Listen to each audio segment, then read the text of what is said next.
அப்போஸ்தலர் நடவடிக்கைகளின் புஸ்தகம் 3ஆம் அதிகாரத்தை எடுத்து நீங்க வாசிக்கிறப்போ அங்கே ஆலயத்தினுடைய வாசலிலே ஒருவன் உட்கார்ந்து கொண்டு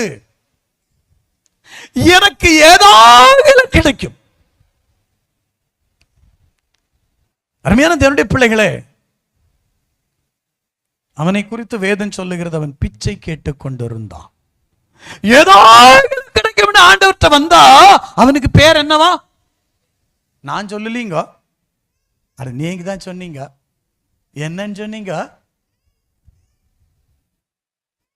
அப்ப தேவ சமூகத்தில் ஏதோ ஒன்று கிடைக்கும், பதவி கிடைக்கும், பணம் கிடைக்கும், அது கிடைக்கும், இது கிடைக்கும் என்று ஏதோ ஒன்றுக்காக வந்தால் நீங்கள் யார்?